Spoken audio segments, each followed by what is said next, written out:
Assalamualaikum. Selamat datang di channel Cerita Novika 2. Semoga hari ini teman-teman dalam keadaan sehat walafiat dan senantiasa diberikan kebahagiaan sepanjang hari.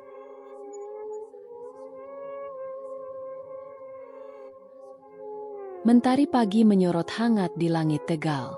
Angin laut mulai berembus perlahan, membawa aroma asin yang khas dari pantai alam indah.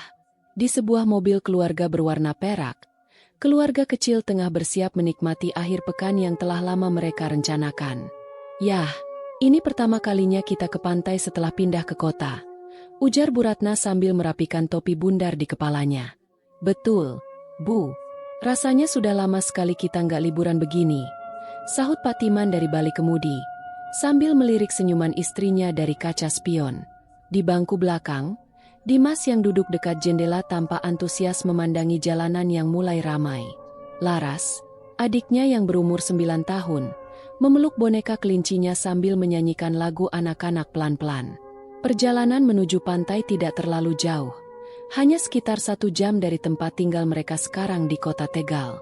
Begitu mobil mereka memasuki area parkir pantai alam indah, suara deburan ombak dan tawa anak-anak menyambut. "Yeah, pantai!" seru Laras, membuka pintu dan berlari kecil ke arah pasir. Pak Timan dan Bu Ratna tersenyum melihat anak-anak mereka begitu senang. Mereka mengambil tikar dan bekal makanan dari bagasi lalu mencari tempat teduh di bawah pohon cemara laut. Hari itu cerah, langit biru nyaris tanpa awan.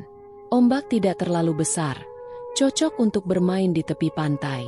Setelah menyiapkan tempat duduk, keluarga itu pun menikmati waktu bersama. Dimas sibuk membangun istana pasir, sementara Laras membantu mencarikan kerang-kerangan. Pak Timan dan Bu Ratna duduk bersantai, membuka kotak bekal yang berisi nasi uduk dan ayam goreng kesukaan anak-anak. Tak lama kemudian, suara langkah kaki di pasir terdengar mendekat. "Pak Timan." Pak Timan menoleh. Sejenak matanya menyipit, lalu membelalak sedikit. "Pak Supri." Sosok pria berkemeja lengan pendek, membawa 2 anak dan seorang wanita tampak berdiri tidak jauh dari mereka. Wajahnya familiar, meski ada yang sedikit aneh. Ia terlihat persis seperti dulu, tidak tampak menua sama sekali. "Iya, ini saya, Supri." "Wah, nggak nyangka bisa ketemu di sini." Kedua pria itu berjabat tangan erat. Istri Pak Supri, Bu Sari, juga tampak tersenyum lebar dan mengangguk sopan pada Bu Ratna. 2 anak mereka, Randy dan Lila, juga ikut memperkenalkan diri kepada Dimas dan Laras. Usia mereka berdekatan, dan dalam waktu singkat, keempat anak itu bermain bersama seolah mereka sudah lama saling kenal. "Kalian liburan juga ke sini, Pak Supri?" tanya Bu Ratna sambil menyuguhkan minuman. "Iya, cuma pengen ajak anak-anak lihat pantai. Udah lama juga nggak ke sini," jawab Bu Sari dengan suara lembut. Anehnya, suasana di sekitar mereka tiba-tiba terasa sedikit sunyi. Seperti suara debur ombak mendadak jauh, dan angin seakan berputar di sekitar mereka saja. Tapi keluarga Pak Timan tidak terlalu memikirkan itu. Obrolan berlangsung akrab, mengenang masa lalu saat mereka masih bertetangga di Pemalang. Mereka bercerita tentang tetangga lama, kenangan anak-anak bermain sepeda, dan masa-masa sulit saat pandemi melanda. Pak Timan," ujar Pak Supri setelah diam sejenak. "Kalau sempat, mampirlah ke rumah kami di Pemalang. Sekarang rumah kami udah direnovasi, makin enak buat ngobrol-ngobrol." "Oh iya? Wah, boleh juga tuh. Udah lama nggak ke Pemalang," balas Pak Timan. Namun, nada suara Pak Supri terdengar agak mendesak. "Serius loh, Pak? Main ya? Kapan-kapan. Tapi jangan lama-lama. Kami tunggu." Kalimat itu terasa sedikit aneh, tapi lagi-lagi, Pak Timan tak menganggapnya serius. Mungkin hanya sapaan akrab dari teman lama. Anak-anak masih bermain gembira, berkejaran sambil membawa ember berisi pasir. Hari mulai sore, matahari pelan-pelan turun ke barat, memberi cahaya oranye yang indah. Waktu untuk pulang tiba. Mereka berpamitan dengan keluarga Pak Supri, yang entah sejak kapan sudah berdiri agak jauh dari mereka. "Ayo, kami duluan ya. Jangan lupa mampir," kata Pak Supri sekali lagi, melambaikan tangan. Setelah itu, ia dan keluarganya berjalan menjauh ke arah utara pantai. Namun, saat Pak Timan menoleh kembali ke arah mereka, hanya beberapa detik setelah itu, tak tampak siapapun. Pasir di sekitar sana kosong, tanpa jejak kaki. Angin kembali berembus kencang, dan langit mulai gelap. "Loh, barusan mereka kemana?" tanya Bu Ratna sambil mengemasi barang. "Entahlah, mungkin lewat jalur belakang." Mereka pun masuk ke dalam mobil dan pulang, membawa senyum dan kenangan dari liburan singkat itu. Namun mereka tak tahu, pertemuan mereka hari itu bukan sekadar kebetulan. Ada sesuatu yang mengikuti mereka sejak saat itu. Sesuatu yang belum selesai. Langit mulai berubah warna.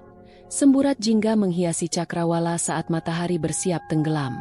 Di tepian pantai alam indah, suara debur ombak tetap terdengar, meski perlahan seperti ditelan diam.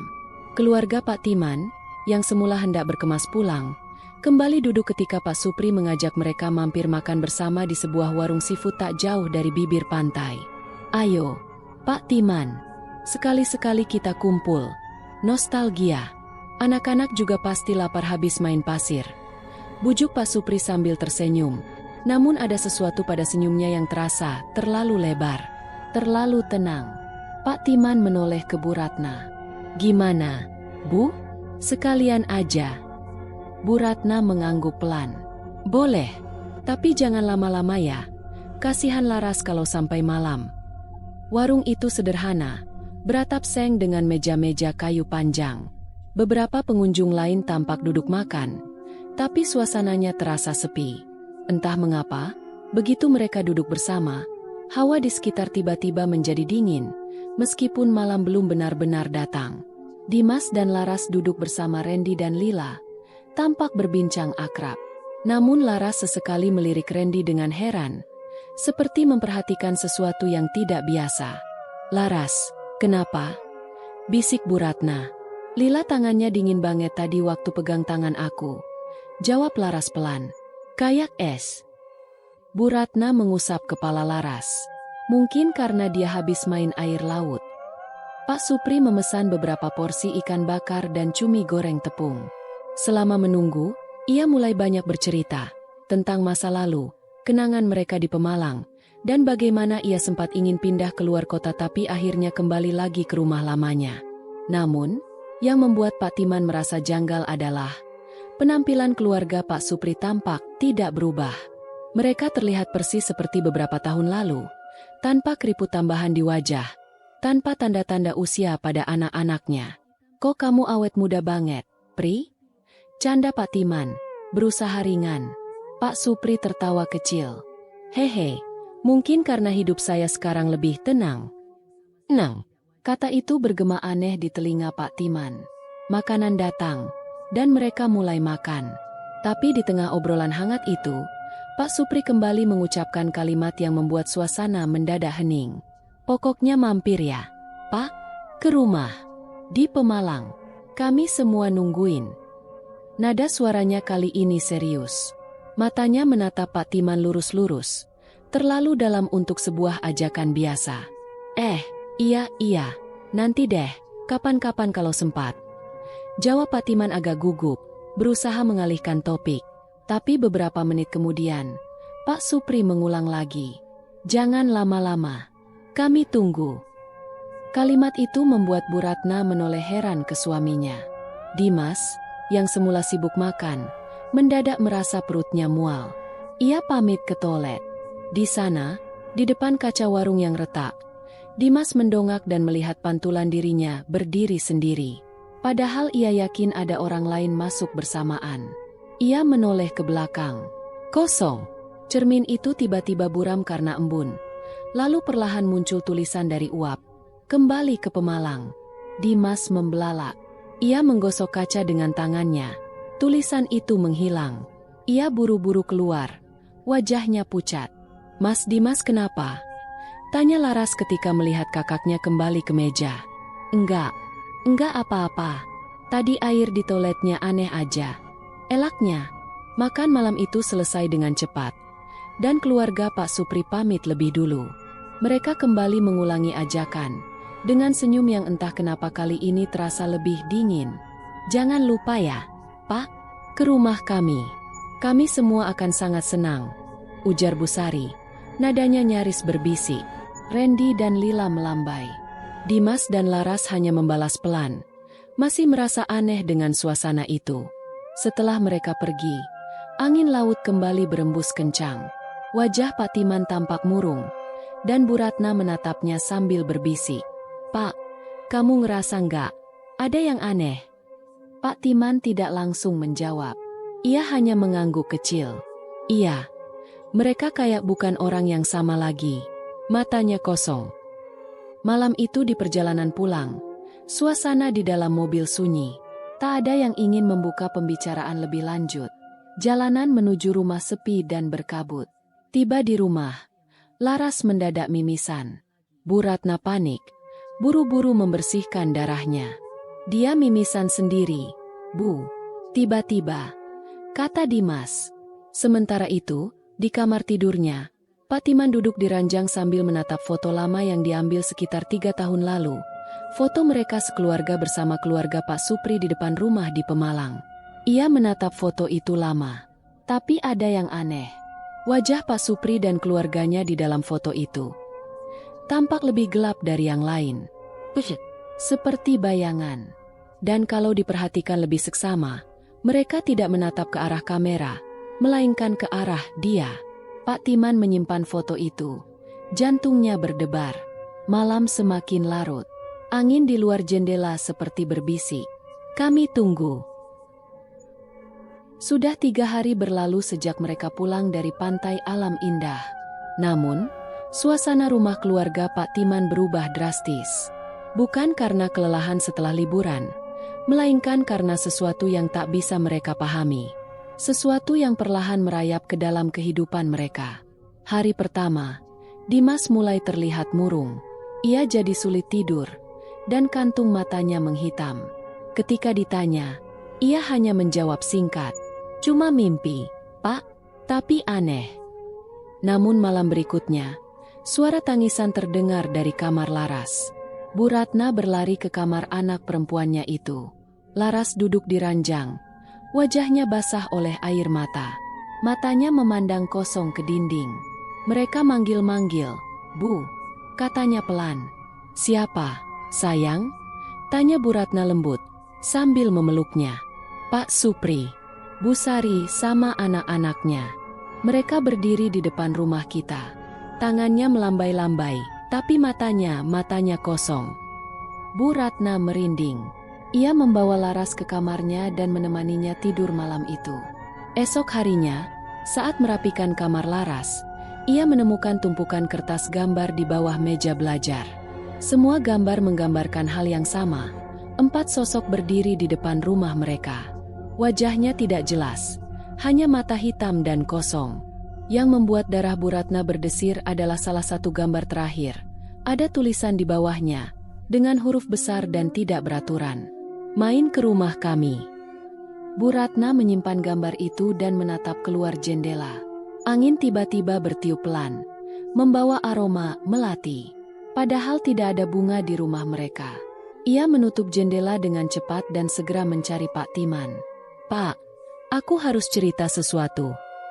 Mereka duduk di ruang tengah, dan Bu Ratna menceritakan mimpi Laras serta bau melati aneh yang muncul begitu saja. Pak Timan diam sejenak. Kemudian ia berdiri, masuk ke kamar, dan keluar membawa sebuah map plastik berisi foto lama. "Kamu lihat ini," katanya sambil menyodorkan foto yang mereka ambil bertahun-tahun lalu di Pemalang. "Ada yang aneh enggak?" Bu Ratna mengamati. Awalnya tidak menyadari apa-apa. Tapi kemudian ia sadar. Keluarga Pak Supri dalam foto itu tampak buram. Seperti bayangan. Sementara orang lain tampak jelas. Matanya menyipit. "Ini foto yang sama, kan? Tapi, kok mereka kayak nggak nyata?"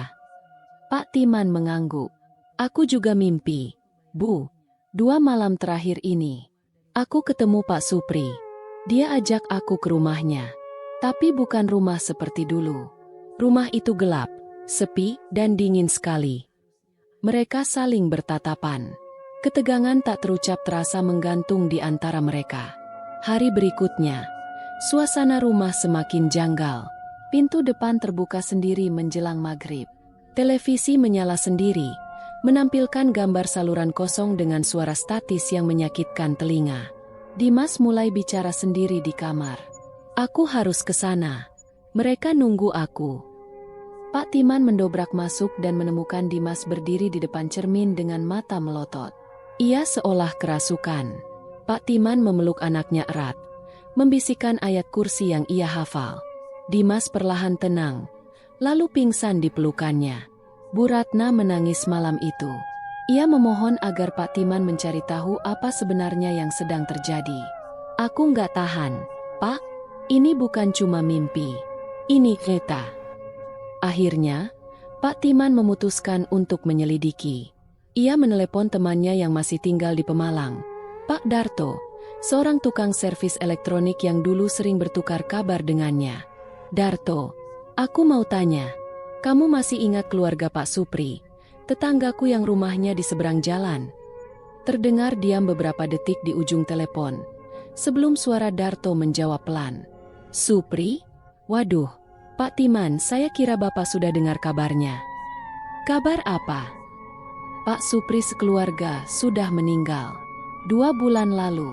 Kecelakaan waktu mudik. Mobil mereka tergelincir di tikungan sebelum masuk jalan Gunung Kunci. Semua penumpang tewas di tempat." Pak Timan membeku. "Tapi, saya baru ketemu mereka minggu lalu. Di pantai. Kami ngobrol, makan bareng."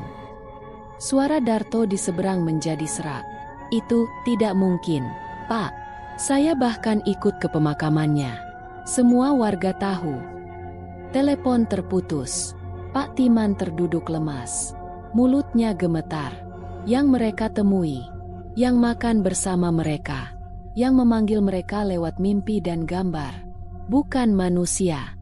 Esok malamnya, Laras kembali mimpi. Kali ini ia melihat Pak Supri berdiri sendirian di dalam rumah mereka. Laras hanya bisa menatap dari balik pintu kamar. Pria itu tidak bicara, hanya menunjuk ke arah foto keluarga yang tergantung di dinding, lalu berkata pelan, "Kalau tidak ke rumah kami, akan ada yang ikut kami ke sini." Laras terbangun dengan tubuh menggigil. Bu Ratna segera membawanya ke kamar mereka dan menangis sepanjang malam. Pak Timan duduk di ruang tamu dengan segelas teh yang tak disentuh. Ia menatap kosong ke arah pintu depan yang kini selalu terkunci rapat. Lalu ia berkata pelan, seolah bicara pada dirinya sendiri. "Mungkin kita memang harus ke rumah itu. Ke rumah mereka. Biar tahu apa maunya." Langit malam di kota Tegal kelabu dan suram. Hujan rintik-rintik jatuh tanpa suara, menambah dinginnya suasana rumah Pak Timan. Sejak peristiwa-peristiwa aneh semakin sering terjadi, keluarga kecil itu hidup dalam bayang-bayang ketakutan. Bukan hanya karena suara-suara atau mimpi buruk, tapi karena undangan yang terus datang, melalui mimpi, gambar, bahkan udara. Malam itu, Pak Timan kembali bermimpi. Kali ini mimpi itu begitu nyata, begitu jelas. Ia berdiri di jalan beraspal yang lengang, sunyi, dan berkabut. Di kejauhan, tampak sebuah rumah tua bercat putih, penuh lumut di temboknya.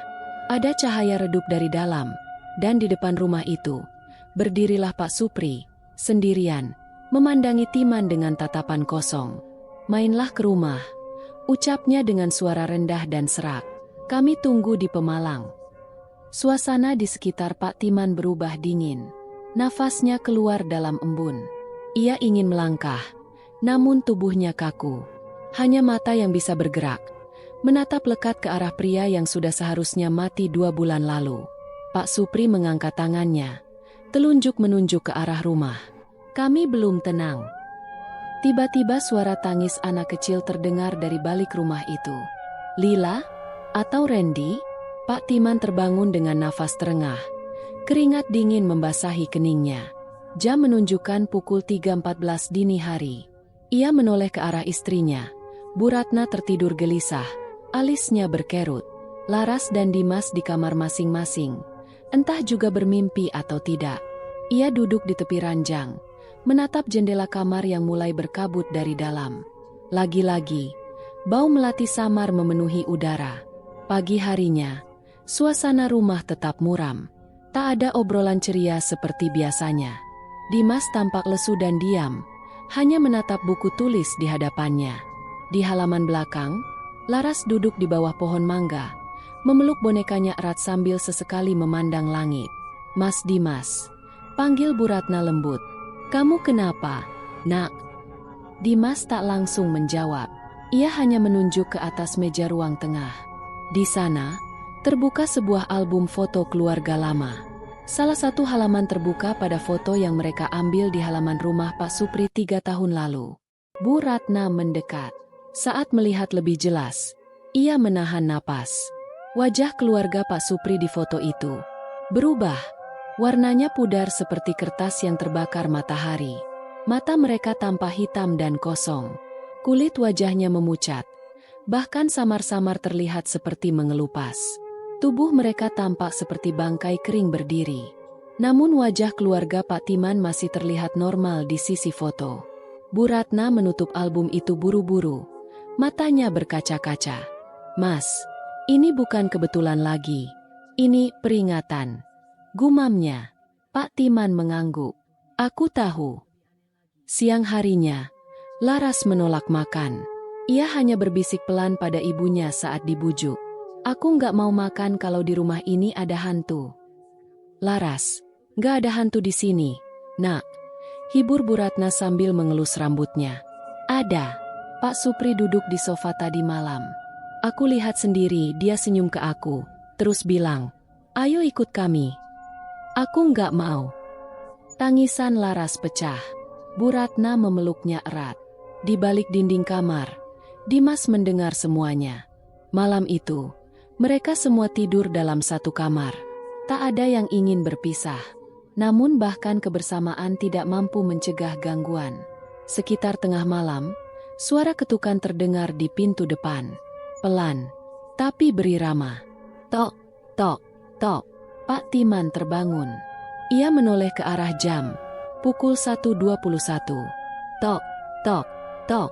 Ia bangun perlahan, mengenakan jaket tipis dan mengambil senter kecil. Bu Ratna ikut terbangun. "Pak, jangan buka pintunya," bisiknya ketakutan.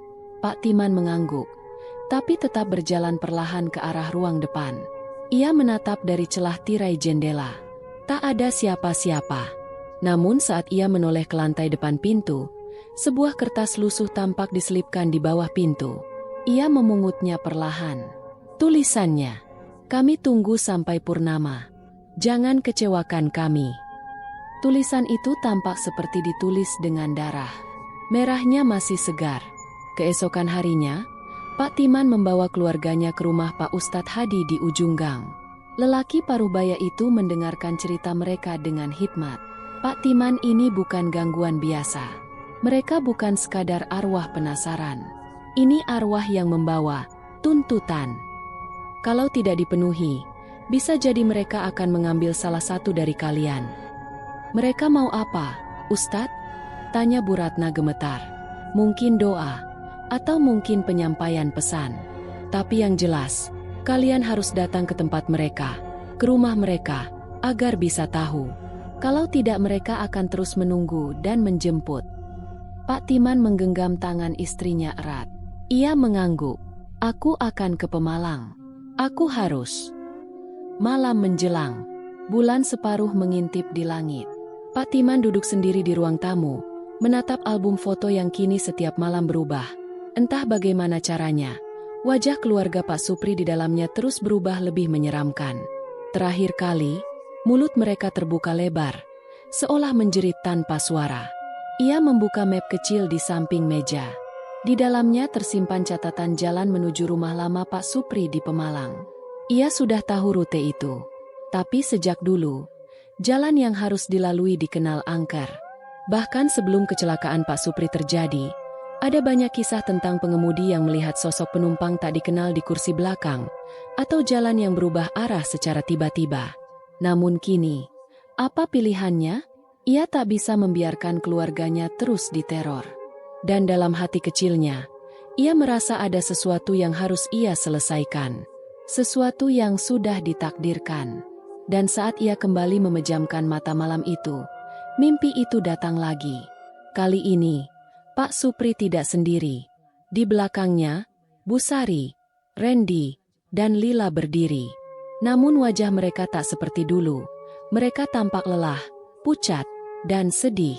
Kami tidak bisa pergi sebelum kamu datang. Pak Timan mengangguk pelan dalam mimpinya. Aku akan datang. Hari itu, angin dari arah utara bertiup lebih kencang dari biasanya. Pepohonan di halaman rumah Pak Timan bergoyang lirih, seperti berbisik satu sama lain. Sudah sebulan penuh sejak pertemuan aneh mereka dengan keluarga Pak Supri di Pantai Alam Indah.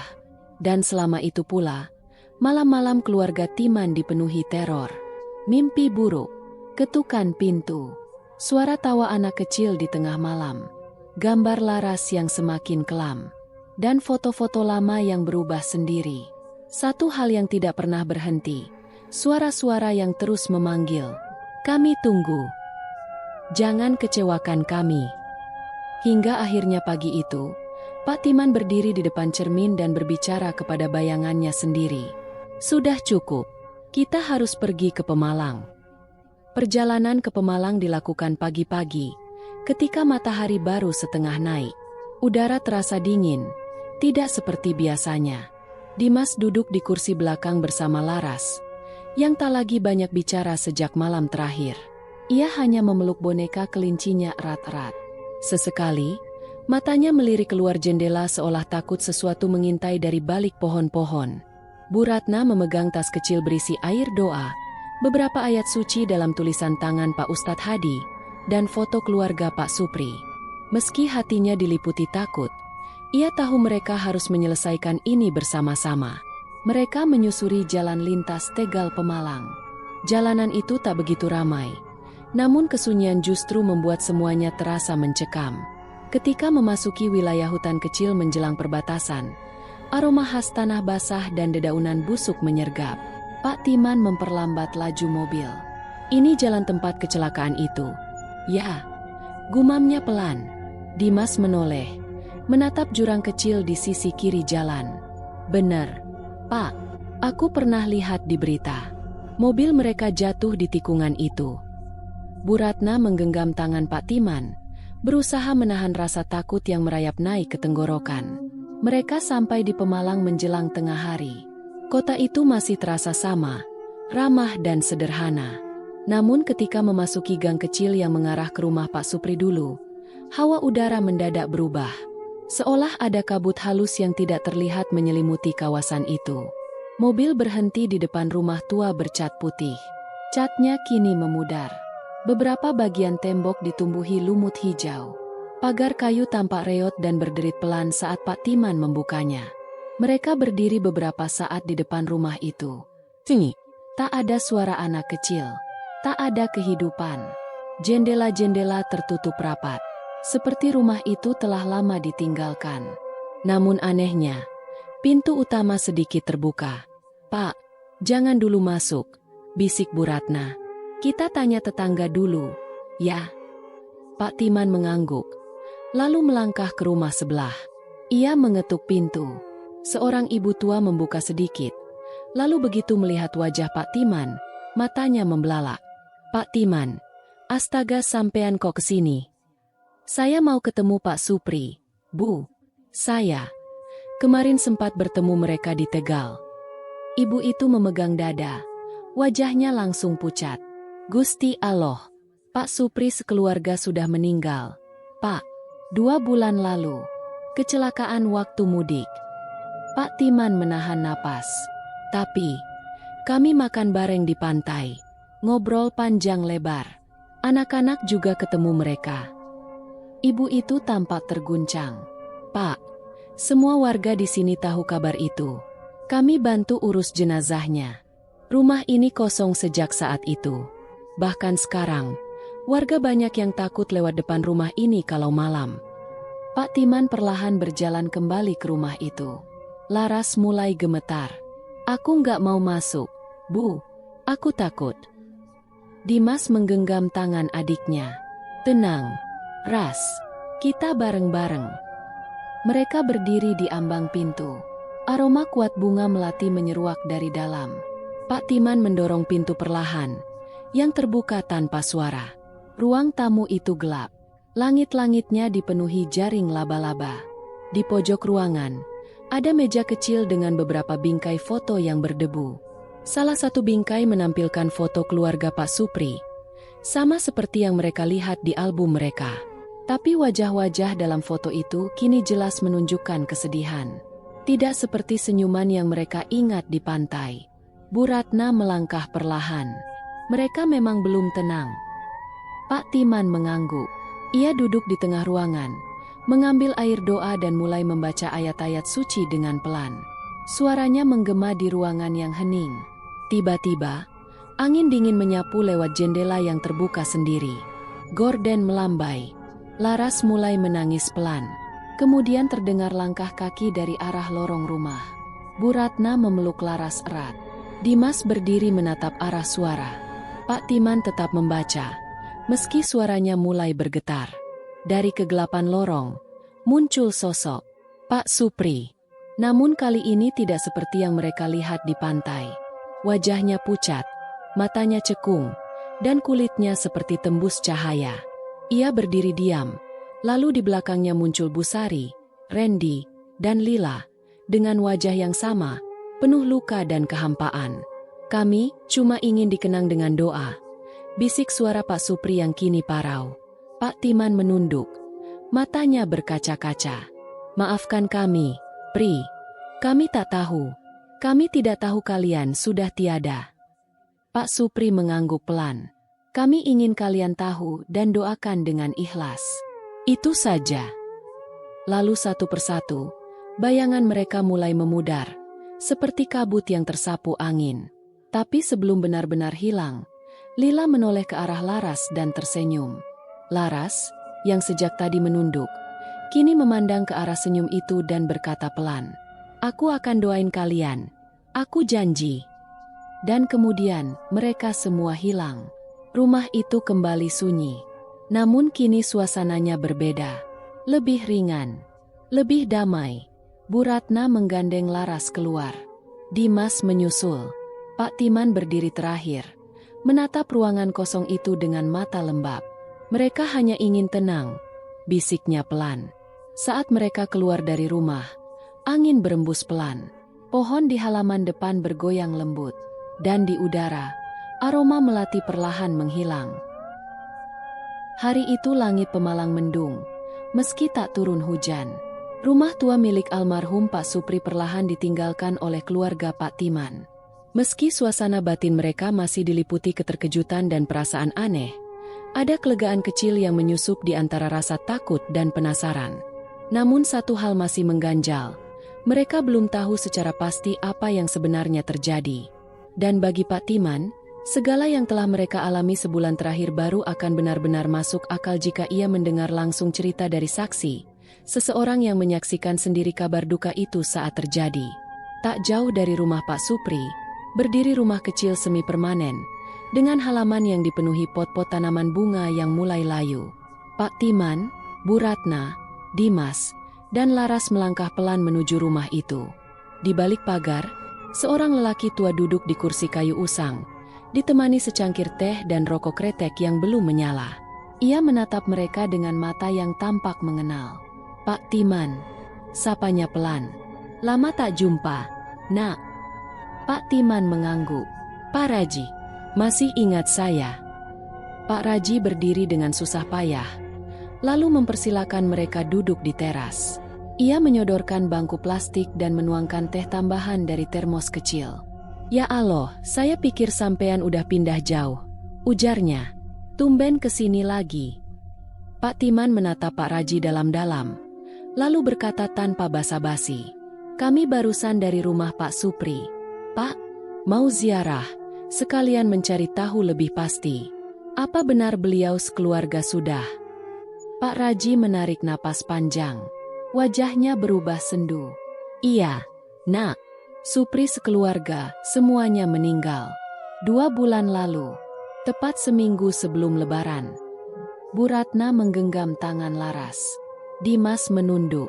Meski mereka sudah menduganya, mendengar kabar itu langsung dari mulut seseorang yang mengenal dekat membuat kenyataan terasa lebih menusuk. Waktu itu mereka mau mudik ke rumah neneknya Bu Sari di Banjarnegara. Lewat jalur tikungan Gunung Kunci. Hujan deras. Jalan licin. Katanya remblong. Pak Raji menghela napas lagi. Matanya mulai berkaca-kaca. Mobilnya terjun ke jurang. Dalam. Satu keluarga. 4 orang. Semua meninggal di tempat. Kami semua warga sini ikut bantu ngangkat jenazahnya waktu itu. Berat, Pak. Berat sekali. Suasana hening sejenak. Hanya suara daun-daun kering yang ditiup angin. Pak Timan mengangguk pelan. Padahal, sebulan lalu, kami bertemu mereka di Pantai Tegal. Pak Raji mengerutkan dahi. Ketemu. Ya, ngobrol. Makan bersama. Anak-anak kami main bareng anak mereka. Bahkan mereka mengundang kami ke rumahnya lagi. Berkali-kali. Pak Raji menggigit bibirnya. Tanpa ragu. Tapi kemudian ia berkata dengan suara pelan. Saya percaya, Pak. Saya percaya sampean benar-benar ketemu mereka. Tapi yang sampean lihat, bukan lagi manusia. Pak Timan menelan ludah. Bu Ratna menatap Pak Raji dengan mata berkaca. Pak Supri dan keluarganya itu, orang-orang baik. Saya kenal betul. Nggak pernah neko-neko. Tapi sejak mereka meninggal, rumah itu sering ada kejadian. Beberapa warga bilang lihat bayangan lewat jendela. Ada yang dengar suara anak kecil malam-malam. Makanya sekarang rumah itu kosong. Nggak ada yang berani mendekat. Laras, yang dari tadi diam, akhirnya bersuara. Aku juga lihat mereka, Pak, di rumah kami. Tapi mereka nggak jahat. Mereka cuma sedih. Pak Raji mengangguk. Ya, Nak, mungkin mereka belum tenang. Kalau sampean bisa ketemu mereka, mungkin itu karena mereka percaya kalian bisa bantu. Dimas menambahkan, waktu kami ke rumah itu tadi, mereka muncul, tapi nggak marah. Mereka bilang mereka cuma ingin didoakan. Pak Raji memejamkan mata sejenak. Itu artinya mereka masih punya beban. Tapi sekarang mudah-mudahan sudah lepas. Sudah kalian datangi, sudah didoakan. Pak Timan menatap langit yang mulai terang, lalu menghela napas panjang. Ada perasaan tenang yang baru pertama kali ia rasakan setelah sebulan penuh dihantui. Dalam perjalanan pulang, mobil melaju pelan menyusuri jalan berliku dari Pemalang. Udara terasa lebih hangat dari sebelumnya. Langit mulai membiru, dan sinar matahari menembus awan yang perlahan menipis. Bu Ratna menoleh ke belakang, melihat kedua anaknya tertidur. Dimas memeluk ransel kecilnya, sementara Laras masih menggenggam boneka kelincinya. Wajah mereka terlihat lebih damai. Pak Timan memecah keheningan. Kita mungkin gak akan pernah bisa menjelaskan semuanya ke orang lain. Tapi aku yakin satu hal, mereka datang bukan untuk menakuti. Iya, Pak, sahut Bu Ratna. Mereka datang karena ingin dikenang, ingin didoakan. Mereka pun berjanji, sesampainya di rumah, akan mengadakan tahlilan kecil. Membacakan Yasin dan mengirim doa untuk arwah Pak Supri, Bu Sari, Randy, dan Lila. Sebuah penghormatan terakhir untuk mereka yang tak sempat berpamitan. Dan sejak hari itu, tidak ada lagi mimpi buruk, tidak ada gambar menyeramkan, tidak ada bau melati, tidak ada ketukan di tengah malam. Yang tersisa hanyalah kenangan, dan rasa terima kasih dari mereka yang telah pergi, dan akhirnya tenang. Sudah 3 hari sejak mereka kembali dari Pemalang. Suasana di rumah keluarga Pak Timan berubah total. Bukan karena rumah itu menjadi lebih mewah atau berbeda secara fisik, melainkan karena energi yang dulu terasa berat kini tergantikan oleh ketenangan yang sulit dijelaskan. Tak ada lagi mimpi buruk, tak ada bau melati, tak ada suara ketukan. Laras kembali ceria, Dimas bisa tidur tenang, dan Pak Timan serta Bu Ratna kini bisa menatap satu sama lain tanpa dihantui rasa cemas. Tapi di balik ketenangan itu, ada satu hal yang masih harus mereka lakukan. Satu tugas terakhir, sebagai bentuk ikhlas dan penghormatan. Doa. Pagi itu, Pak Timan memandangi halaman rumahnya yang perlahan dipenuhi tamu undangan. Ia sudah meminta bantuan Pak Ustadz Hadi untuk memimpin doa bersama, membacakan Yasin dan tahlil khusus untuk almarhum Pak Supri dan keluarganya. Cuma tahlil kecil-kecilan, Pak Ustadz, ujar Pak Timan saat mereka duduk berdua di serambi. Saya rasa itu yang diminta mereka. Doa dari yang mereka kenal. Dari kami. Pak Ustadz mengangguk. Betul, Pak Timan. Arwah yang tak tenang itu seperti benang yang belum diikat. Dan kadang, hanya dengan doa yang tulus, mereka bisa pergi dengan damai. Satu persatu tetangga datang. Mereka mungkin tak tahu persis apa yang dialami keluarga Timan, tapi mereka datang dengan niat baik. Beberapa membawa makanan ringan dan air mineral. Yang lain datang dengan surah Yasin di tangan. Bu Ratna mempersiapkan sajian sederhana. Nasi liwet, ayam goreng, dan sambal. Dimas membantu mengatur tikar, sedangkan Laras duduk di dekat ibunya, memegang foto kecil keluarga Pak Supri yang telah mereka bersihkan dan bingkai dengan rapi. Laras mau titip doa buat Mbak Lila. Bisiknya, bilang saja dalam hati. Nak, Allah dengar. Jawab Bu Ratna sambil tersenyum. Setelah waktu asyar, doa dimulai. Suara Pak Ustadz Hadi yang merdu melantunkan ayat-ayat suci mengalun lembut di ruang tamu. Semua kepala menunduk khusyuk.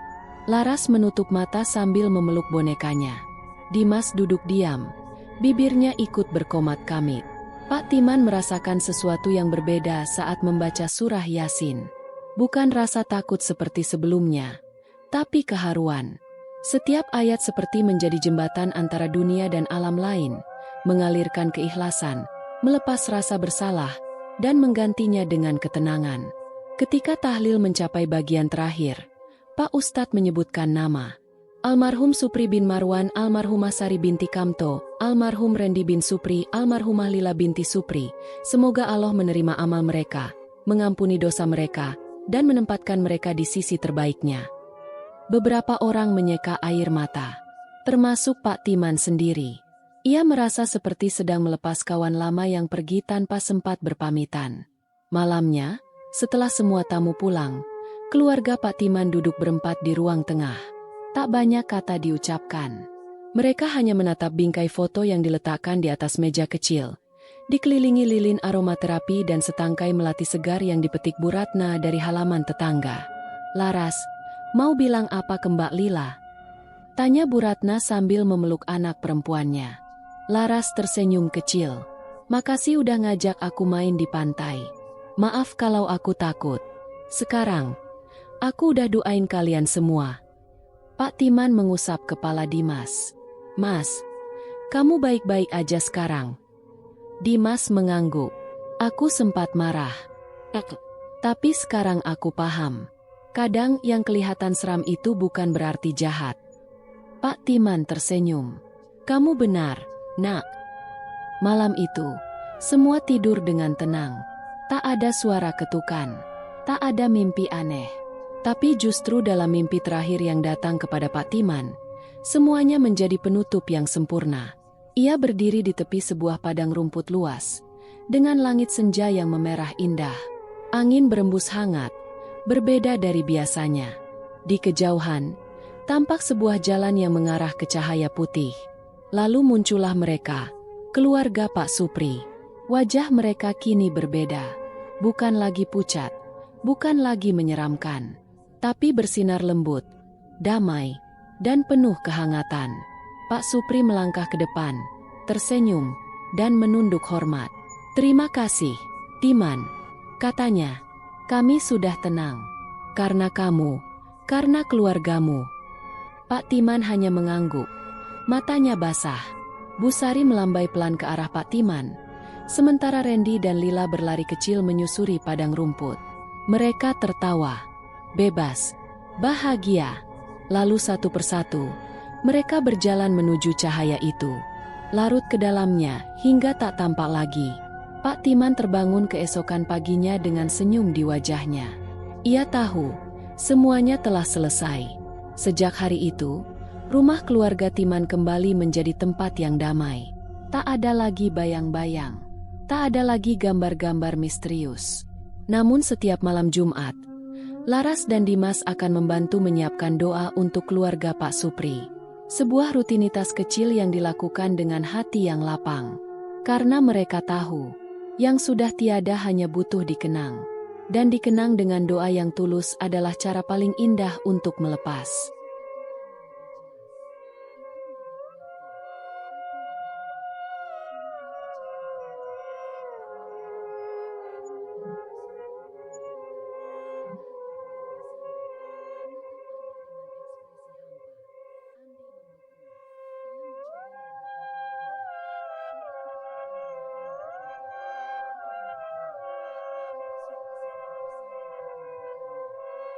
Demikian cerita hari ini. Semoga teman-teman dapat terhibur dan dapat mengambil hikmah kebaikan isi di dalamnya. Jangan lupa juga bagikan cerita ini kepada teman-teman yang lain agar mereka juga bisa mendapatkan hiburan yang sama. Mohon maaf apabila ada kesalahan kata dan ucapan kami dalam membacakan cerita ini. Terima kasih dan wassalamualaikum.